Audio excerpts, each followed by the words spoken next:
So, you're looking for the best gaming mechanical keyboard of 2018? Well, in this video I'm going to cover the top 5 best, cheap and affordable mechanical gaming keyboards with great build, solid key switches and functionality coming up. Welcome back my friends, Robin here on Chips Media, and in this video we're going to cover the best cheap and affordable gaming keyboards for 2018. Now there's a reason you don't see that many top-notch budget gaming keyboards. In order for the manufacturer to check the right boxes and hit the necessary price point, they either have to sacrifice features for the typing experience or vice versa. To get both, they typically have had to go with something high-end and much more expensive. In this video we're going to cover the best boards that gives you the best value. Question before we get things going: how much are you willing to pay for a gaming keyboard? Please let me know in the comments below. Now on this channel I cover a variety of gaming related peripherals such as headsets, headphones, mics, monitors and so on, and I also do graphics card reviews, so if you are interested in tech, consider subscribing. Alright, once again I want to know guys, how much are you willing to pay for a gaming keyboard? Let me know in the comments below. Now before we jump into today's topic, I want to let you know how this top 5 list of keyboard essentially was crafted. So I'm looking at several sets of factors such as popularity of the board by other gamers, general build quality, the type of the mechanical switches and how they perform for gaming, other reviews on the net, functionality, price in terms of what you get, as well as my own opinion of course. Now gaming keyboards made out of plastic that feels cheap and low budget might not make it on this list simply because of build quality and my own and other gamers' general opinions. I do believe that gaming keyboards in 2018 should be able to stand against normal wear that comes with hours and hours of gaming, and cheap plastic has a tendency of not handling that very well. Anyways, I think you get my point here. With that said, who am I to talk about this? Well, first of all, I'm a gamer since I can remember. I'm a tech junkie and I've worked in the gaming peripheral scene in the past. Now all links to each and every keyboard can be found down in the description. Now with that said, I think it's time to kick things off. Top 5 budget gaming keyboards under $100 for 2018. On place 5 we will find the Razer Ornata Chroma. Guys, if you're looking for a gaming mechanical keyboard with keycaps close to low profile with full RGB that offers customizable lighting with 16.8 million color options and 10 key rollover, and you don't want to blow a giant hole in your wallet, hey, the Razer Ornata Chroma is the keyboard for you. I gotta say, after been trying this keyboard out, I was completely sold. We all know that mechanical switches, they cost a lot of money, and if you want a keyboard that supports all the neat and sweet features in the upper mid and price point segment such as 10 key rollover, more on that in a second, macro keys, dedicated media buttons, RGB, built-in memory, a palm rest and great build, as well as mechanical switches. If you want all of that, typically you're looking at a very expensive board. Now going back to 10 key rollover, for anyone that don't know what that is, 10 key rollover basically means that the keyboard can register 10 keys simultaneously.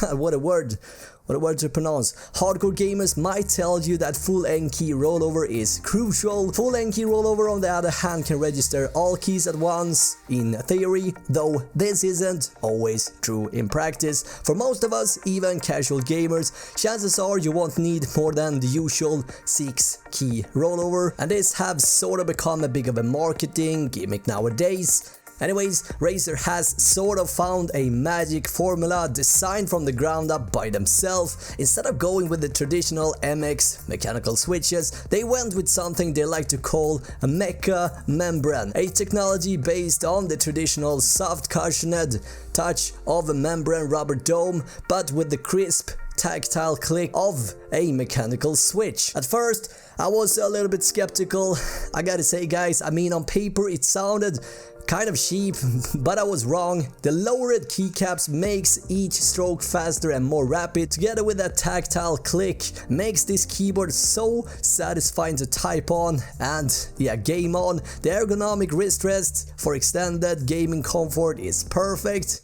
I mean, it's fantastic, and Micro, they works great, although I'm still not a super fan of Razer Synapse, I'm not gonna lie. Again, it also features 10 key rollover anti-ghosting, meaning up to 10 keys can be registered at the same time for under $100. It's yours. It's great value, guys. Period. Now moving on into place 4, if you're looking for a fast, quiet and high quality keyboard with the perfect balance of simplicity and capacity, the Logitech G413 backlit mechanical keyboard might just be for you. Now Logitech decided to go with the keyboard technology similar to Razer, a combo between traditional membrane rubber dome and Cherry MX switches. They like to call it Romer G mechanical switches. Similar keystroke feedback as with Razer, you still get that clicky, satisfying feedback, this time on full height keycaps. The short throw accusation at 1.5mm is, according to Logitech, up to 25% faster than traditional keyboards. Furthermore, you get 12 programmable function keys and 26 key rollover with anti-ghosting. Logitech is also kind enough to include 12 additional keycaps so that you can upgrade critical keys such as W, A, S, D,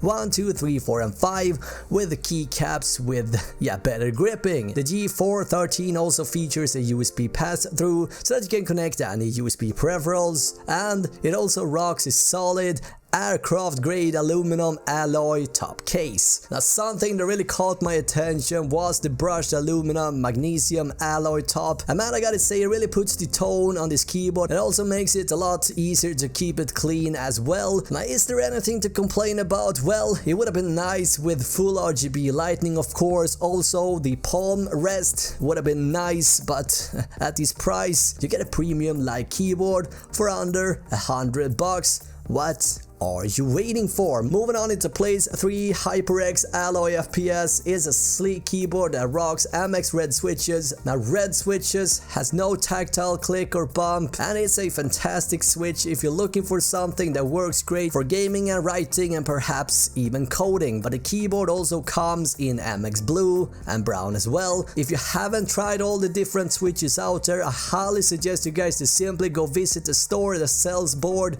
and try each and every switch out. No RGB lighting on this board, but you get a nice red backlit instead. HyperX is also kind enough to include a set of extra keycaps for critical keys such as W, A, S and D. I gotta say, I'm not a super fan of the texture on these fellas, but I guess it's something that you need a little bit more time with getting used to. It is a nice touch and they deserve credit for it. Again, this board has also an open design. I think it looks awesome, and it also makes it a lot easier to keep it clean as well. The cord is detachable and braided, and there's double teaming media keys that works with the function key. At first, I wasn't a fan of constantly needing to press the function key every time I wanted to switch a song, but I got used to it fairly quickly, and yeah, now, believe it or not, I'm a fan of this whole idea. Who would have thought, right? You get an N key rollover, meaning all keys can be pressed down at once and get registered. You also got gaming mode, and there is a USB port on the back, and last but definitely not least, it sits at a price that almost anyone can afford. If you don't need a palm rest and fancy RGB lighting, go ahead and buy the HyperX Alloy FPS.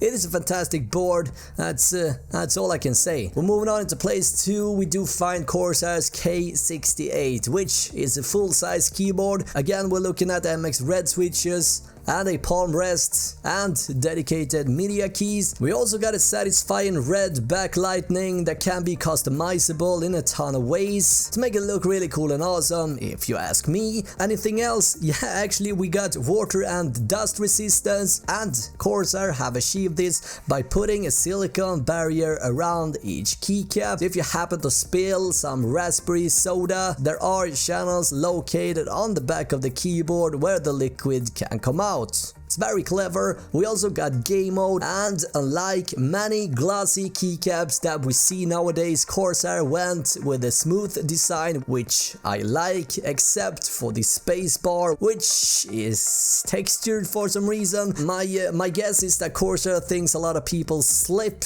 on this specific key, and while that might be the case for some people, I'm not one of them. That's probably why I wasn't a fan of it at first, but I got used to it pretty quickly, so it's not a big deal. The board has an open design, easy to clean, and it looks awesome. Corsair also went with a rubber palm rest that is detachable. I really dig it. This board also supports Corsair's customizable software, which lets you set macros and play around with the lighting. The K68 is a high quality board for a really low price tag. Pick up the K68 for under $100. And finally, on place 1 we find Logitech's G810 full-size mechanical keyboard. Once again, we're looking at an RGB backlighting, this time with dedicated media buttons with good tactile feel and clicking. We got a dual feet system in place that lets you choose the tilting degree of the keyboard. Very clever. We got soft keycaps that prevents slipping, and probably what I love the most about this keyboard, Logitech's Romer G switches. It has an actual stroke that is 25% faster than normal MX switches, and according to Logitech, it should also give you an advantage in game, and whether or not that is true remains to be seen, I guess. Anyways, Romer G switches has a small tactile bump at the very top, which I'm a fan of. That is, again, my personal opinion, and whether or not you like it as much as I do, it's hard for me to answer. Again, go out and try them out at a local store. They're really satisfying to play on. Well, that's all I can say. 26 key rollover, which should be more than enough for most. And yeah, there's no palm rest, but frankly, I never got to feel I needed one anyway. With the use of Logitech software, you can customize the RGB lighting in various ways and set macros and so forth. For under $100, it's a very compelling keyboard, and I would highly recommend it to anyone that is looking for a premium mechanical keyboard at a price tag that everyone can afford. And yeah, that's it guys. Now all links to each and every keyboard can be found down in the description. I also decided to throw in a few extra bonus options that didn't really make it on the top 5, but options that I really dig as well. Options including full height keycaps as well as low profile keycaps, depending on your taste. Question: what do you care the most about on a gaming keyboard? Let me know in the comments below, and if you're looking for the best gaming mousepad as well as the best budget gaming headset or gaming headphones, have a peek down in the description. I have lined up those videos for you guys as well. Now there is a ton of videos in the pipe for you guys if you're looking for the best budget monitor, headset, keyboard, headphones, mousepad and more. Consider subscribing. Also, don't forget to tap that bell icon so that you don't miss out on any uploads on my end. As I said, there is a ton of videos just around the corner. Thank you so much for watching this video. My name is Robin on Ships Media. Until next time guys, have an awesome day. Alright, bye.